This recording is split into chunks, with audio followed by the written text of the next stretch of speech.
S'il vous plaît, quelqu'un pour aider ce musulman dans la section des commentaires, qui menace de se suicider devant moi. Je pense qu'il a besoin de conseils. Voici le problème. Il est dit aux musulmans, toute leur vie, que Mohammed était le plus grand homme qui ait jamais vécu, et qu'il n'a jamais rien fait d'immoral. Puis quelqu'un comme moi arrive. Et je dis, en fait, Mohammed était totalement flippant. Il a eu des relations sexuelles, avec une fille de 9 ans. Il a pris la femme de son propre fils adoptif, après avoir provoqué leur divorce en la convoitant. Il avait 9 femmes à la fois, même si le Coran n'autorise que 4. Il a des relations sexuelles, avec ces 9 femmes en une seule nuit, mais ne prendrait qu'un seul bain. Il s'est fait prendre une fois, en train de coucher, avec l'une de ses esclaves, dans le lit d'une de ses femmes. Puis il a juré qu'il cesserait d'avoir des relations sexuelles avec elle, puis il a rompu son serment. Et les musulmans sont tellement convaincus que Mohammed ne ferait jamais rien de tel, qu'ils pensent que je mens. Et c'est ok. Mais parfois, ils sont tellement convaincus que je mens, qu'ils finissent par faire des serments téméraires, tout comme leur prophète l'a fait. Et puis ils doivent violer leur serment, tout comme leur prophète l'a fait. Regardons un exemple.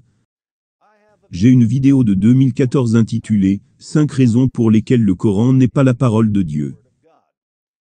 Dans cette vidéo, j'ai mentionné que Mohammed s'était fait prendre une fois, en train d'avoir des relations sexuelles, avec l'une de ses filles esclaves. Plus tôt dans la journée, un musulman a répondu.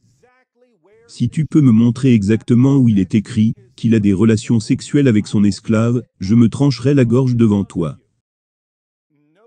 Remarquez à quel point il est convaincu que je mens. Il est prêt à parier sa vie dessus. Malheureusement pour lui, je ne mens pas du tout. Mais dans ce cas, je ne veux pas qu'il tienne sa promesse. Alors j'ai répondu.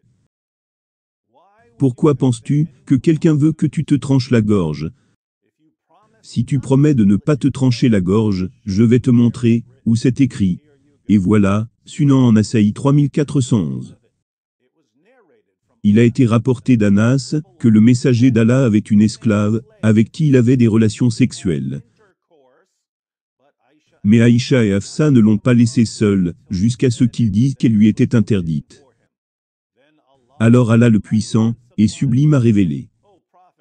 Ô prophète, pourquoi, en recherchant l'agrément de tes femmes, t'interdis-tu ce qu'Allah t'a rendu licite, qui est la sourate 66, verset 1, du Coran, jusqu'à la fin du verset. Mais il y a probablement des musulmans qui regardent, et qui pensent que j'invente cette citation. Jetons donc un coup d'œil à Sunan en Nasaï 3411, en anglais et en arabe. Il a été rapporté d'Anas que le messager d'Allah avait une fille esclave, avec qui il avait des relations sexuelles. Mais Aïcha et Hafsa ne l'ont pas laissée seule, jusqu'à ce qu'ils disent qu'elle lui était interdite. Alors Allah le Puissant et Sublime a révélé. Ô prophète, pourquoi, en recherchant l'agrément de tes femmes, t'interdis-tu ce qu'Allah t'a rendu licite? Jusqu'à la fin du verset. Mohammed a-t-il eu des relations sexuelles avec la fille esclave, Maria la Copte? Oui, il y a des versets coraniques révélés à ce sujet. Les musulmans le savent-ils? Non. Pourquoi ne le savent-ils pas? Parce que leurs imams leur cachent la vérité. Pour les maintenir dans un état d'ignorance. Pourquoi leurs leaders les maintiennent-ils dans un état d'ignorance? Parce qu'ils savent que les musulmans quitteront l'islam, si jamais ils découvrent toutes les choses horribles que Mohammed a faites. Musulmans du monde, nous ne sommes pas des menteurs ici. Vos leaders qui vous disent que Mohammed était le plus grand homme qui ait jamais vécu, ce sont eux les menteurs. C'est nous qui vous disons la vérité, car nous ne voulons pas que vous perdiez votre vie en suivant le faux prophète le plus évident de l'histoire.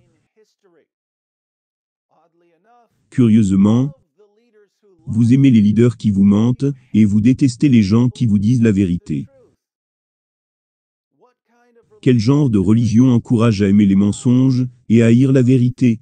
Seulement une fausse religion. Quittez cette fausse religion. Quittez les dirigeants qui vous mentent. Venez à la vérité. Et quoi que vous fassiez, n'essayez pas de vous suicider. Même si votre prophète l'a tenté à plusieurs reprises. Oh, laissez-moi deviner. Vous pensez que j'invente les tentatives de suicide de votre prophète, n'est-ce pas? Allez-y, défiez-moi. J'ai toutes les sources en attente.